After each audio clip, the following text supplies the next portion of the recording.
하나님의 은혜와 사랑이 오늘 하나님 앞에 예배하는 우리 모두와 함께 하시기를 주님의 이름으로 축원합니다. 오늘은 신앙 캠페인 이렇게 해봐요 예배 5번째 시간입니다. 오늘은 우리 모두가 예배 담당자입니다 라는 제목으로 말씀의 은혜를 나누도록 하겠습니다. 그림을 좀 보여주실까요? 최근에 유퀴즈 온 더 블럭이라는 예능 방송에서 한 남학생의 이야기를 매우 인상 깊게 보았습니다. 아마 같은 방송을 보신 분들도 계실 것 같은데요. 이 학생의 이름은 유하진으로 대학교 26학번, 그러니까 새내기입니다. 올해 1학년이 된 학생이에요. 이 친구가 유퀴즈 같은 방송에까지 나오게 된 것은 굉장히 독특한 그런 행보를 보였기 때문입니다. 이 친구는 이번 대입 입시에서 소위 말하는 대박을 터뜨린 학생이더라고요. 그래서 의대와 약대와 한의대를 모두 동시에 합격을 했대요. 대단한 학생이죠. 그러니까 세 곳을 다 붙었다는 것은 앞으로 부와 명예, 안정된 삶이 보장된 그런 탄탄대로가 열렸다. 뭐 그런 뜻으로도 받아들일 수 있을 것 같습니다.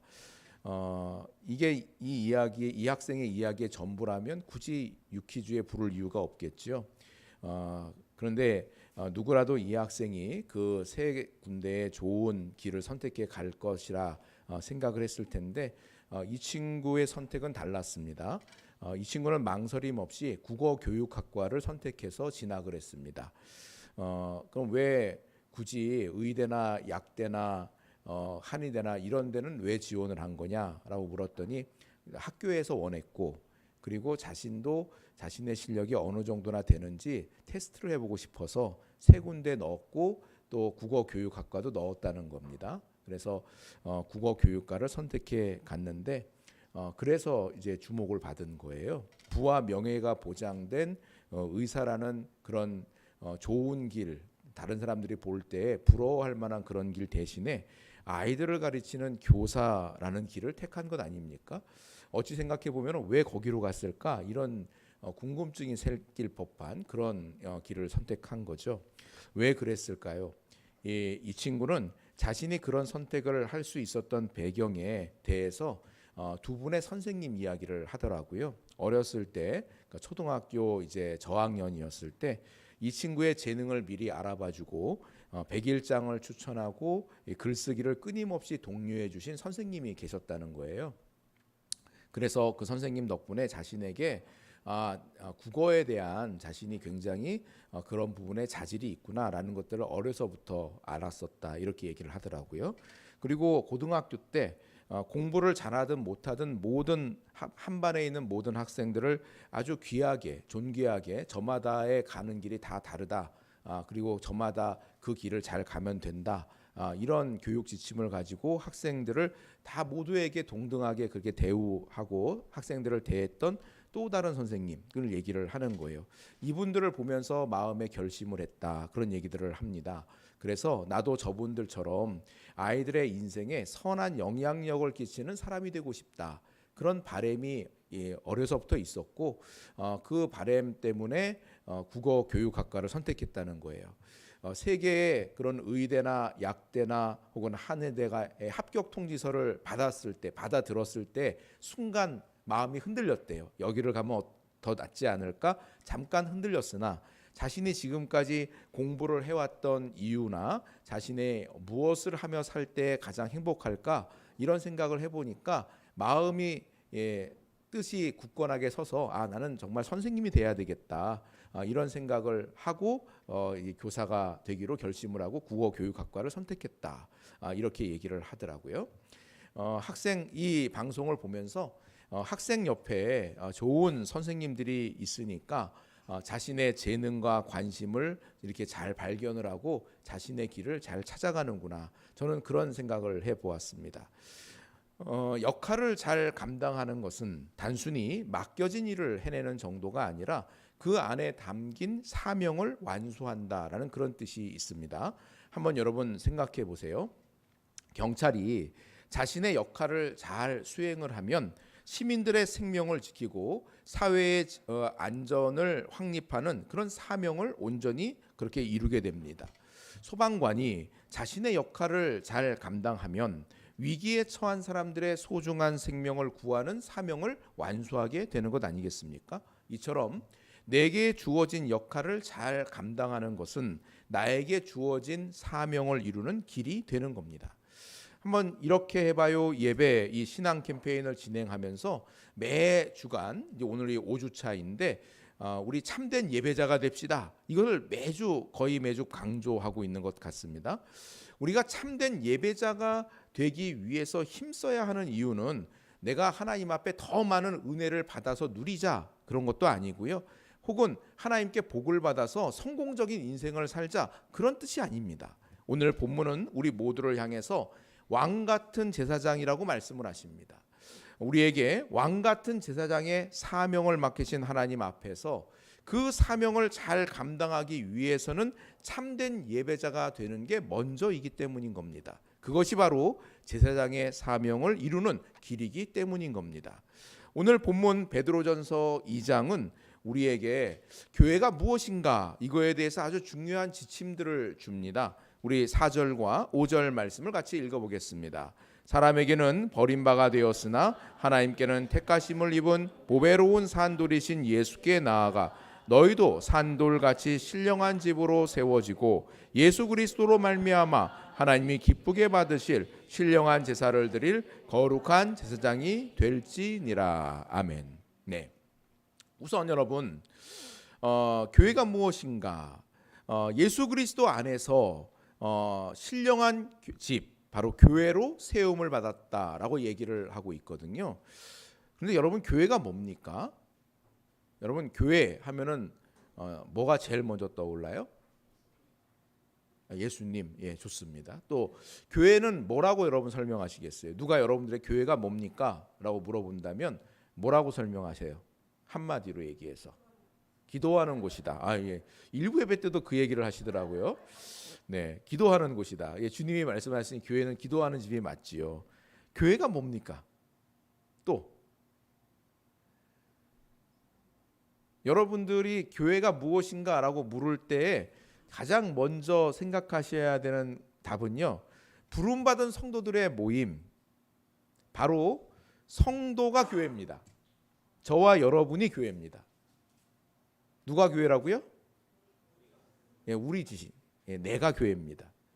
그런데 아무리 이런 얘기를 해도 많은 사람들이 교회가 뭡니까? 라고 교회를 생각해 보면 십자가 달린 멋진 건물이나 우리가 앉아서 예배드리고 있는 이 예배당을 먼저 떠오르는 경우가 훨씬 많은 것 같아요. 아무리 교회는 성도입니다. 교회는 우리 자신입니다. 이렇게 아무리 얘기를 해도 자꾸만 우리는 건물을 먼저 떠올립니다. 하지만 성경은 단 한 번도 교회를 건물이라고 말한 적이 없습니다. 만약 건물이 교회라면 교회 성장이라는 것은 예배당의 평수를 넓히고 더 많은 사람들이 모이도록 하기 위해서 주차장을 얼마큼 확보하는가, 그리고 예배당을 얼만큼 멋지게 잘 꾸미는가, 아마 이런 일들이 교회의 성장이 될 겁니다. 하지만 성경은 성도가 교회이고 저와 여러분들이 교회이고 우리 한 사람 한 사람이 교회라고 말씀을 하고 있습니다. 그러니 참된 교회의 성장은 우리 한 사람 한 사람의 성장을 말하는 겁니다. 말씀으로 거듭난 성도가 하나님의 말씀을 따라 힘써 살아감으로 더 경건해지고 더 강건해지고 더 깊이가 있어지고 더 성숙해 가는 것, 이게 교회 성장입니다. 성도인 우리가 하나님의 형상으로 점점 더 아름답게 빚어져 가는 것, 이게 진짜 교회 성장인 겁니다. 그리고 교회는 세상을 섬기는 제사장 공동체이다라는 것을 오늘 본문이 4절과 5절에서 말씀을 합니다. 본문 4절에 보면 예수님을 사람에게는 버림바가 되었으나 하나님께는 택하심을 입은 보배로운 산돌이다, 이렇게 표현을 했어요. 당시 세상 사람들의 눈에 예수님은 무가치하고 쓸모없는 존재처럼 보여서 십자가에 못 박아 내버렸습니다.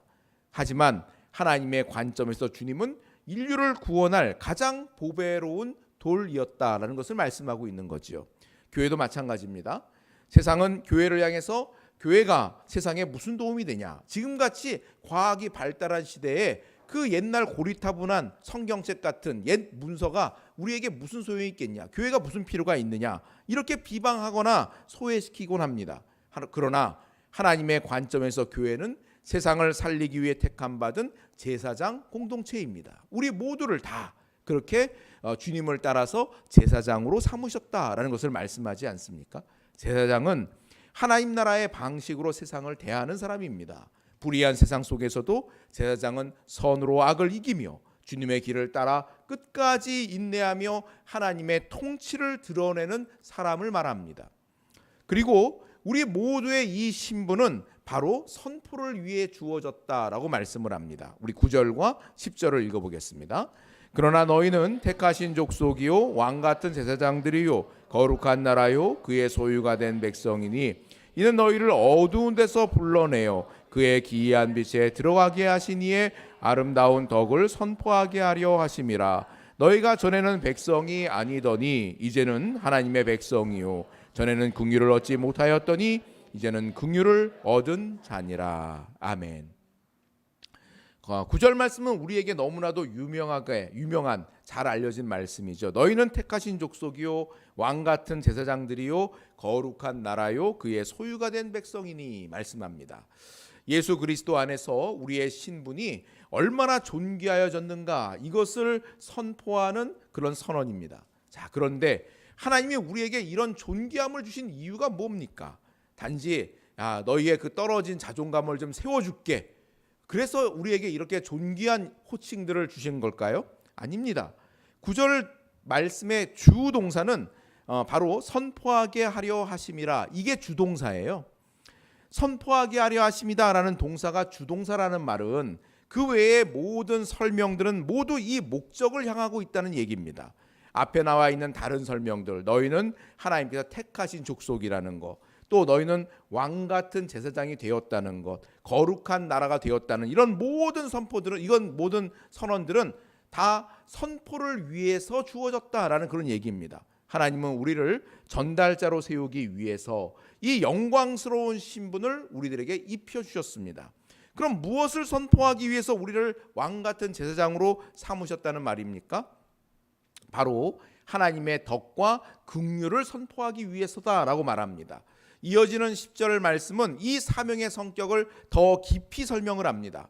우리가 이 존귀한 신분을 얻은 것은 우리들이 특별해서, 우리들이 하나님 보시기에 더 선하기 때문에 우리에게 그런 존귀한 호칭과 직분을 주신 게 아니란 얘기입니다. 오직 하나님의 긍휼을 우리가 입었기 때문이다 라고 말합니다.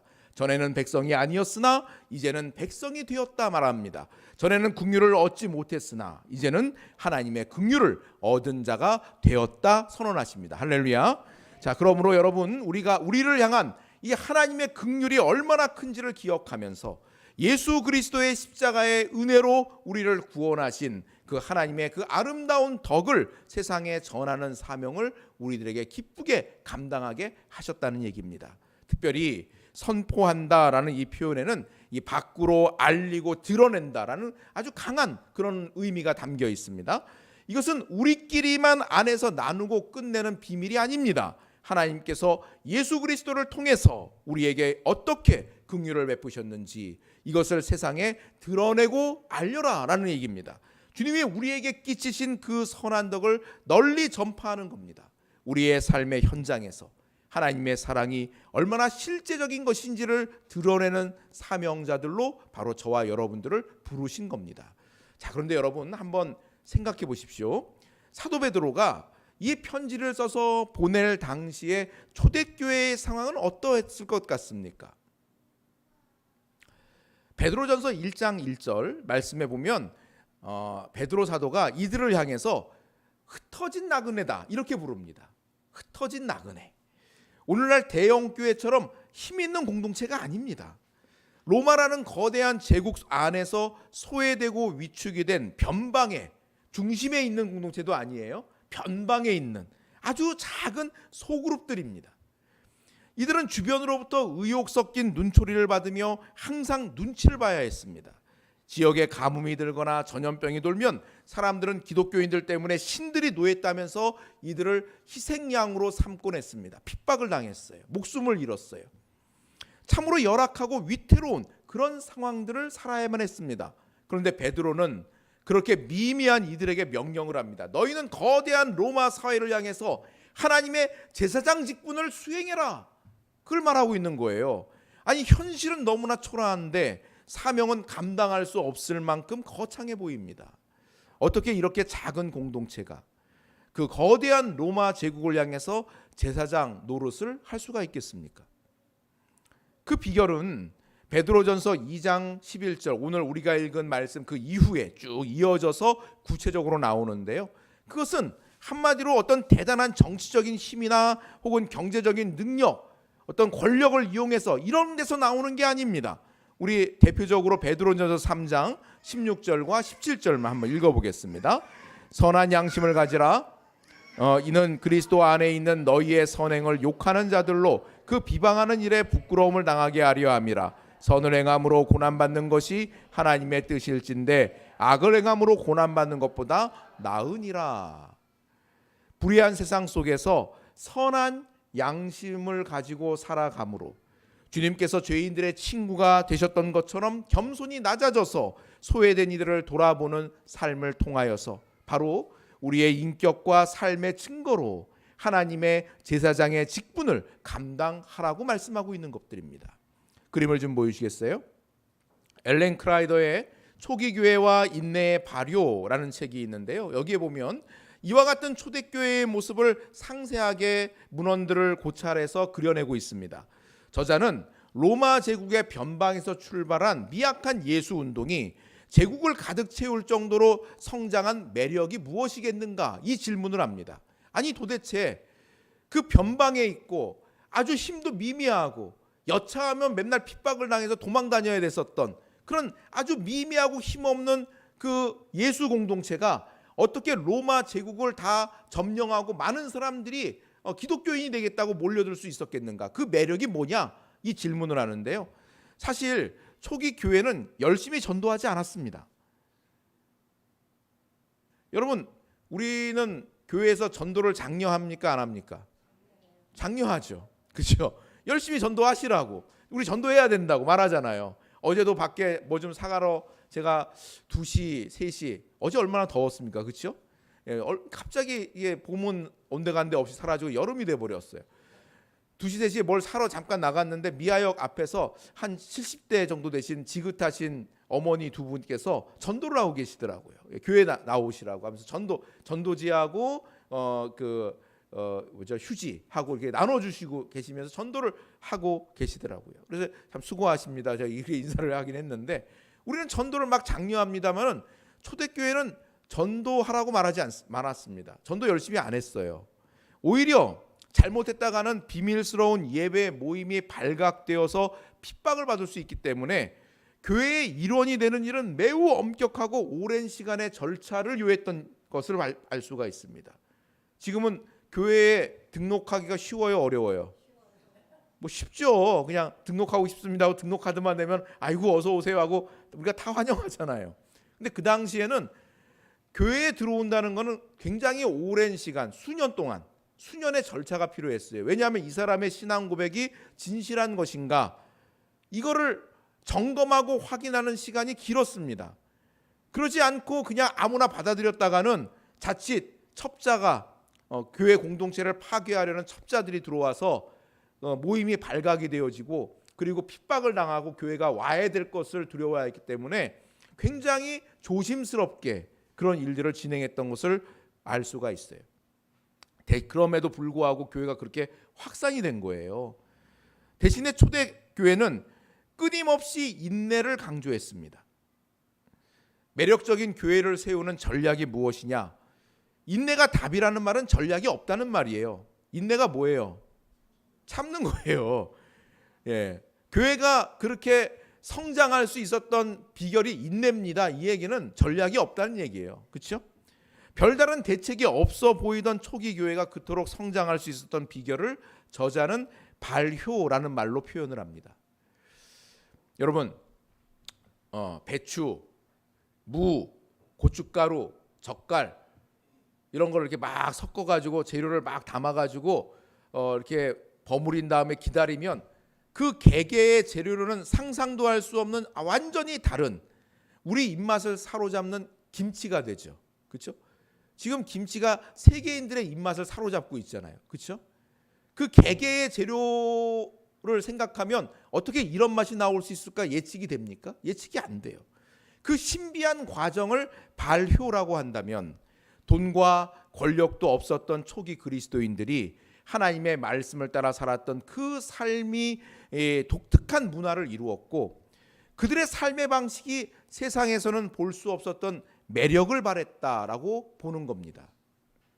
하나님의 말씀을 따라서 그렇게 힘을 다해서 목숨을 걸고 살아가는 그 사람들의 모습을 보니까 사람들이 보니까 이거는 세상에서는 본 적이 없는 삶의 방식이거든요. 그러니까 거기에서 매력을 느꼈다는 거예요. 그래서 사람들이 찾아왔다는 거예요. 그래서 인내의 발효라는 말이 나오는 겁니다. 결국 아무 힘도 없었던 변방의 예수 운동은 로마 제국을 예수 그리스도로 물들이게 됩니다. 사랑하는 성도 여러분, 오늘 우리는 어떻습니까?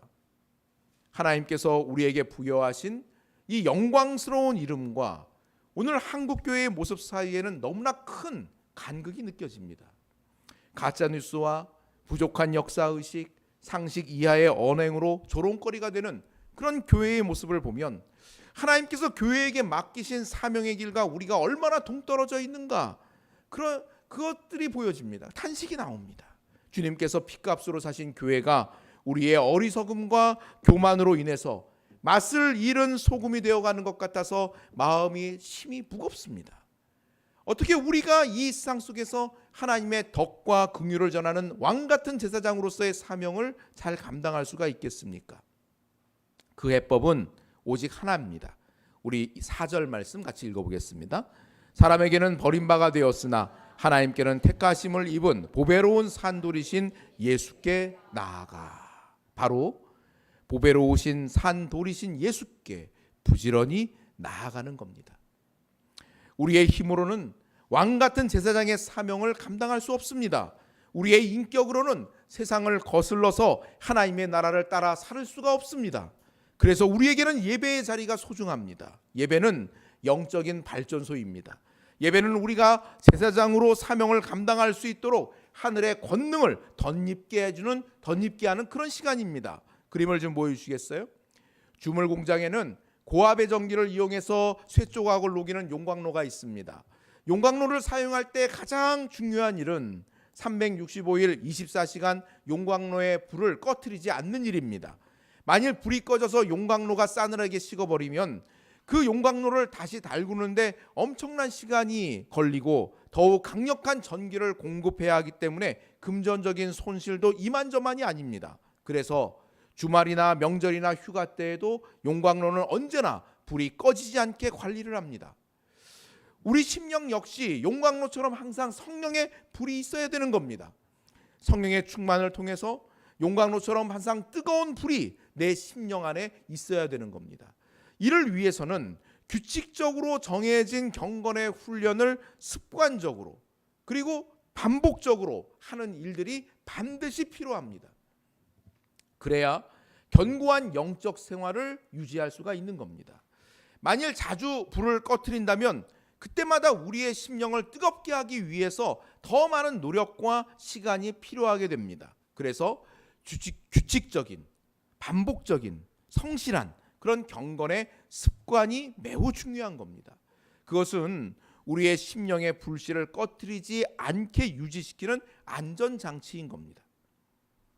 여러분의 육신의 건강을 위해서 여러분 반복적으로, 규칙적으로, 습관적으로 식사하시죠? 그죠? 네. 그거를 안 하면 우리 건강을 유지할 수 없습니다. 아무리 비싼 보약을 먹고 아무리 좋은 운동기구로 운동을 해도 규칙적으로, 반복적으로, 습관적으로 정한 때에 식사를 하지 않으면 그러면 우리는 건강을 유지할 수 없습니다. 우리의 영혼도 마찬가지입니다. 규칙적으로, 반복적으로, 습관이 되도록 경건의 훈련이 반드시 필요합니다. 그것을 하지 않으면 절대 영적 성숙을 이룰 수 없고 절대 하나님 나라 백성으로서 살아갈 수 없습니다. 다른 길은 없습니다. 그림을 좀 보시겠어요? 어렸을 적에 시골 큰 댁에 가면 부엌에 아궁이가 있었어요. 진짜 옛날 시골 부엌이죠. 그렇죠? 저런 아궁이 있는 부엌 보기 쉽지 않습니다. 두 개의 아궁이가 이렇게 나란히 있으면 양쪽에 한꺼번에 불을 붙이는 게 아니고 먼저 한쪽에 불을 붙인 후에 그 불씨를 다른 쪽 아궁이에 옮겨서 불을 이어서 붙이는 겁니다. 먼저 불이 붙은 아궁이는 이미 그 속이 불로 달구어져 불씨가 살아 있습니다. 그래서 거기에다가 불씨를 살짝 들춘 다음에 지푸라기를 조금만 넣어주면 금방 불이 확 살아납니다. 반면에 불이 꺼져 있는 아궁이는 이미 불이 완전히 꺼져 있어요. 그래서 그 안은 찬 공기가 가득 차 있습니다. 아궁이 안속에. 그래서 거기에 불을 붙이려면 더 많은 노력이 필요한 거예요. 열심히 풀무질을 해줘야 돼요. 부채질을 열심히 해줘야지 겨우 불이 붙고 살아나는 걸 볼 수가 있습니다. 이처럼 평소에 거룩한 습관을 갖는 것이 은혜 생활에 매우 중요합니다. 평소에 말씀과 기도로 심령을 관리한 사람은 주일 예배에 참여할 때 이미 그 심령에 불씨가 살아 있어요. 그래서 조금만 지푸라기만 넣어줘도, 조금만 은혜의 터치가 있어도 불씨가 확 살아나고 활활 타오르게 되는 겁니다. 은혜를 누릴 뿐만 아니라 하나님을 향한 뜨거운 열심이 더욱더 일어나게 되는 거예요. 반면에 평소에 기도 시간도 갖지 않고 말씀도 쳐다보지 않던 사람이 주일에 예배를 드리러 왔다고 생각을 해보자고요. 그 심령의 냉랭함 때문에 불을 붙이기가 영 쉽지가 않게 되는 겁니다.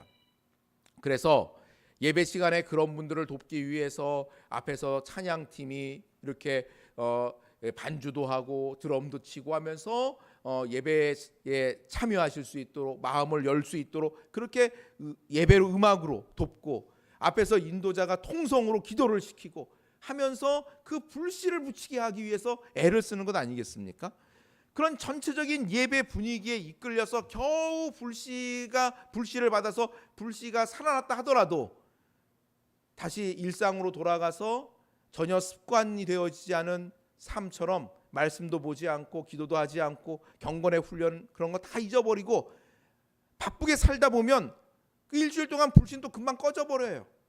다음 주에 올 때 꺼진 마음으로 또 오는 거예요. 불씨 없는 마음으로, 냉랭해진 마음으로 또 오는 겁니다.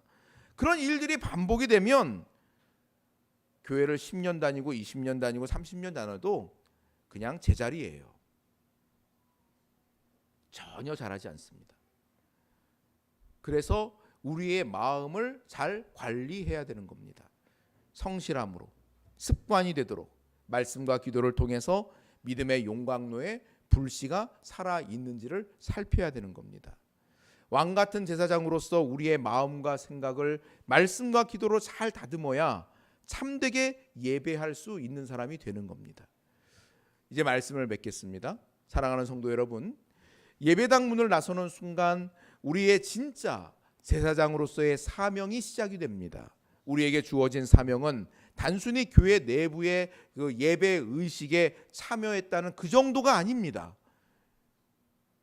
여러분, 주일날 예배 와서 예배 참석하고 마음의 위안을 얻고 또 평강을 얻고 돌아가면 그것으로 내가 그리스도인으로서 괜찮은 그리스도인 이렇게 생각하며 사는 사람들이 얼마나 많은지 모릅니다. 다 착각이고 스스로를 속이는 일이고 하나님 앞에 위선입니다.